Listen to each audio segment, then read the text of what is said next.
CPM പൊതുവെ പറയുന്നത് കണ്ണൂരാണ് ഞങ്ങളുടെ എല്ലാ ശക്തിയും ഒളിച്ചിരിക്കുന്നത് കണ്ണൂർ ജില്ലയിലെന്നാണ്.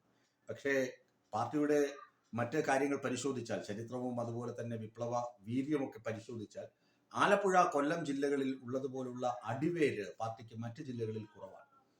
ഇതിൽ ആലപ്പുഴ ഒഴിച്ച് കൊല്ലം ജില്ലയുടെ കാര്യം മാത്രം എടുക്കാം.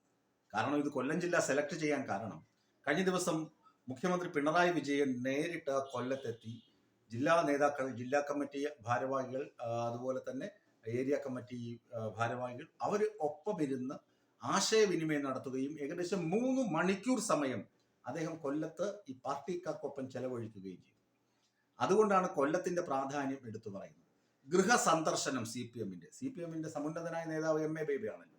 അദ്ദേഹം നേതൃത്വം കൊടുത്ത് ഇന്നലെ കൊല്ലത്ത് ഗൃഹ സന്ദർശന പരിപാടികൾ ആരംഭിച്ചു. ഈ 2 കാര്യങ്ങളും മുൻനിർത്തിയാണ് ഞാൻ കൊല്ലം ജില്ലയെ ഒന്ന് ഇഴകീറി പരിശോധിക്കുന്നത്. ഇവിടെ നിയമസഭയിൽ 11 സീറ്റുണ്ട്. കേരളം ഒട്ടുക്കെ വലത് തരംഗമുണ്ടായ സന്ദർഭങ്ങളുണ്ട്.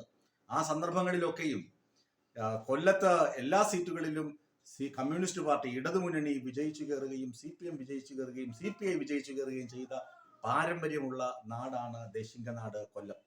ഇവിടെ ത്രിതല പഞ്ചായത്ത് തെരഞ്ഞെടുപ്പിൽ അടിപതറി. കോൺഗ്രസ് പ്രതീക്ഷിച്ചതിനേക്കാൾ വലിയ മികച്ച നേട്ടം കോൺഗ്രസിനുണ്ടായി, UDF-നുണ്ടായി. അതുപോലെ BJPക്ക് നേട്ടം കൊയ്യാൻ കഴിഞ്ഞു. എന്നാൽ 11 നിയമസഭാ മണ്ഡലങ്ങളിൽ 10ലും മിന്നിത്തിളങ്ങി നിന്ന CPM-ന് ഇവിടെ 7 നിയമസഭാ മണ്ഡലങ്ങളിൽ മാത്രമാണ് ഒരല്പം ആശ്വസിക്കാൻ പറ്റുന്ന തരത്തിൽ വോട്ട് വിഹിതം കൂടിയതും ശക്തി വർദ്ധിച്ചതും. അതുകൊണ്ടാണ് മുഖ്യമന്ത്രി പിണറായി വിജയനും MA ബേബി സഖാവും ഒക്കെ കൊല്ലത്ത് ക്യാമ്പ് ചെയ്ത് പ്രവർത്തനങ്ങൾക്ക് നേതൃത്വം ഇന്നലെ കൊടുക്കുകയും പ്രവർത്തനങ്ങൾ ആരംഭിക്കുകയും ചെയ്തു.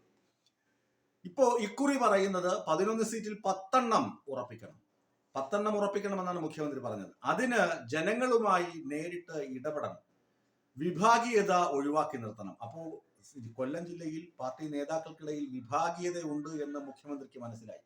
അദ്ദേഹം ആലപ്പുഴ ജില്ലാ കമ്മിറ്റി നടന്നപ്പോൾ, സംസ്ഥാന സമ്മേളനത്തിന് മുമ്പ് ജില്ലാ സമ്മേളനം നടന്നപ്പോൾ ആലപ്പുഴയിലെ സമ്മേളനത്തിൽ പോയി കൃത്യമായി പറഞ്ഞതാണ് വിഭാഗീയത. അവിടുത്തെ NS സലാമും പ്രതിഭയും അങ്ങനെ തുടങ്ങിയ സജി ചെറിയാനും G സുധാകരനും ഒക്കെ ഒരുമിച്ച് നിന്നപ്പോഴുള്ള ശക്തിയും പരസ്പരം ചേരിതിരിയുമ്പോഴുള്ള ശക്തി ക്ഷയവും ഒക്കെ മനസ്സിലാക്കിയിട്ടാണ് അദ്ദേഹം അന്ന് അവിടെ പോയത്. ഇവിടെയും അതേമാതിരി തന്നെയാണ്. ഇവിടെ മൂപ്പ് ഇളമ തർക്കമുണ്ട്, പുതിയ ആളുകളെ പരീക്ഷിക്കലുണ്ട്, ജയം ഉറപ്പായ സ്ഥലത്ത് പ്രവർത്തിക്കാതിരിക്കുന്ന രീതിയുണ്ട്. അതൊക്കെ മാറ്റണം എന്ന് തന്നെയാണ് മുഖ്യമന്ത്രി നൽകുന്ന സന്ദേശം.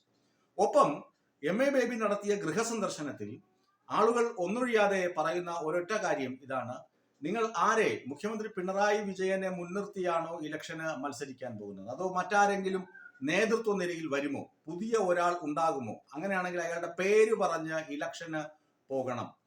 2, പല കാര്യങ്ങളും ക്ഷേമ പെൻഷൻ ഉൾപ്പെടെയുള്ള കാര്യങ്ങൾ നിങ്ങൾ ചെയ്തു, പക്ഷെ അതൊന്നും വേണ്ട വിധം ജനങ്ങളിൽ എത്തിക്കാൻ, ജനങ്ങളിൽ അത് പ്രചരിപ്പിക്കുവാൻ പാർട്ടി അണികളോ പാർട്ടി പ്രവർത്തകരോ ആരും തന്നെ ഇറങ്ങിയില്ല. സർക്കാരിന്റെ ചില PR ഏജൻസികളും CPM സംസ്ഥാന തലത്തിൽ വച്ചിരിക്കുന്ന PR ഏജൻസികളും ഒക്കെ പറയുന്നത്, കൊട്ടിഘോഷിക്കുന്നത് ആരും മുഖവിലയ്ക്ക് എടുക്കില്ല. സാധാരണ ഗതിയിൽ താഴെത്തട്ടിലുള്ള പ്രവർത്തകർ ഇറങ്ങി പ്രവർത്തിച്ചിട്ടില്ല.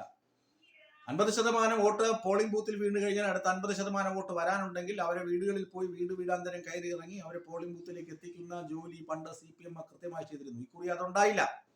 അങ്ങനെ ജനങ്ങൾ ഓരോരോ കാര്യങ്ങൾ അക്കമിട്ട് നിരത്തി പാർട്ടിയുടെ ജനറൽ സെക്രട്ടറിയുടെ മുന്നിലും, അത് തീരെ ചെറിയ പദവിയല്ലല്ലോ പാർട്ടി ജനറൽ സെക്രട്ടറി എന്ന് പറഞ്ഞാൽ, അദ്ദേഹത്തിന്റെ മുന്നിലും ഇക്കാര്യങ്ങൾ തന്നെ പറഞ്ഞു. അപ്പോൾ കാര്യഗൗരവമുള്ള സംഭവങ്ങൾ കൊല്ലത്ത് നടന്നിട്ടുണ്ടെന്ന് CPM-ന്റെ സംസ്ഥാന നേതൃത്വത്തിനും ദേശീയ നേതൃത്വത്തിനും മനസ്സിലായിട്ടുണ്ട്. അതുകൊണ്ടാണ് പറഞ്ഞത്, ജനങ്ങൾക്കൊപ്പം നിന്ന് പ്രവർത്തിക്കുക, ജനങ്ങൾക്ക് വേണ്ടി പ്രവർത്തിക്കുക, എങ്കിലേ 10 സീറ്റുകൾ പിടിക്കാൻ പറ്റൂ. അതിലൊരു സീറ്റ് വിട്ടുകളഞ്ഞിട്ടുണ്ട്. അത് കരുനാഗപ്പള്ളി സീറ്റാണ്. കരുനാഗപ്പള്ളി വിഭാഗീയതയുടെ ഉച്ചകോടിയാണ്. ഞാനവിടെ കുറെ കാലം താമസിക്കുകയും ജോലി ചെയ്യുകയും ചെയ്തതാണ്. അവിടെ CPM-ന് നല്ല വേരോട്ടമുള്ള മണ്ണാണ്. കലാസാംസ്കാരിക പ്രവർത്തനവും ഒക്കെയായി CPM-ഉം CPI-യും ഇടതുമുന്നണി പ്രവർത്തകരും ഒക്കെ സജീവമായ സ്ഥലമാണ്. പക്ഷേ അവിടെയും ഈ മൂപ്പിളമ തർക്കമുണ്ട്, പഴയ നേതാക്കൾ തമ്മിലുള്ള തർക്കമുണ്ട്. ആരാകണം ഏരിയ സെക്രട്ടറി, ആരാകണം ജില്ലയിലേക്ക് പോകേണ്ട നേതാവ്, ആരാകണം ലോക്കൽ സെക്രട്ടറി എന്നൊക്കെ പറഞ്ഞ് തമ്മിലടിയാണ്. അങ്ങനെയാണ് സംസ്ഥാന കമ്മിറ്റിയിൽ നിന്ന് പ്രതിനിധികൾ എത്തിയപ്പോൾ അവിടെ കരുനാഗപ്പള്ളിയിൽ പൂട്ടിയിട്ട് ബഹളമൊക്കെ ഉണ്ടാക്കേണ്ട സാഹചര്യം ഉണ്ടായത്. ഇപ്പോഴും കരുനാഗപ്പള്ളി സീറ്റ് കിട്ടുമെന്ന കാര്യത്തിൽ പിണറായി വിജയൻ സഖാവിന് ഉറപ്പൊന്നുമില്ല. കരുനാഗപ്പള്ളി പോട്ടെ, കരുനാഗപ്പള്ളിയിലെ കോൺഗ്രസിന്റെ CR മഹേഷാണ് അവിടെ ഇപ്പോൾ സിറ്റിംഗ് MLA. വൈബ്രന്റ് ആയിട്ടുള്ള ഒരു കഥാപാത്രമാണ്, ഒരു നേതാവാണ്. അദ്ദേഹത്തെയും എനിക്ക് നേരിട്ട് അറിയാവുന്നതാണ്, പല കൂടി കണ്ടിട്ടുള്ളതാണ്. അപ്പോ CR മഹേഷ് അവിടെ ഒരുപക്ഷെങ്കിൽ വിജയിച്ചേക്കുമെന്ന് ഇപ്പോഴേ വിധി എഴുതി കഴിഞ്ഞു. ബാക്കി 10 സീറ്റുകൾ ഇടതുമുന്നണിക്ക് ഉറപ്പിക്കണമെങ്കിൽ ഇങ്ങനെ എഴുതാൽ പോരാ. സ്ഥാനാർത്ഥികളെ പ്രഖ്യാപിക്കുന്നത് വരെ ഇങ്ങനെ അടങ്ങി ഒതുങ്ങി ഇരിക്കാമെന്ന് ആരും കരുതണ്ട. ഇന്നു മുതൽ ഇറങ്ങി പ്രവർത്തിക്കാനാണ് മുഖ്യമന്ത്രി നിർദ്ദേശം നൽകിയിരിക്കുന്നത്. അപ്പോൾ ചുരുക്കം ഇതാണ്, കൊല്ലം ജില്ലയിലെ CPM വേരോട്ടമുണ്ട്, കരുത്തോട്ടമുണ്ട്, കരുത്തുണ്ട്, ചെങ്കോട്ടയാണ് എന്നൊക്കെ വീമ്പിളക്കിയിരുന്നാൽ പോരാ.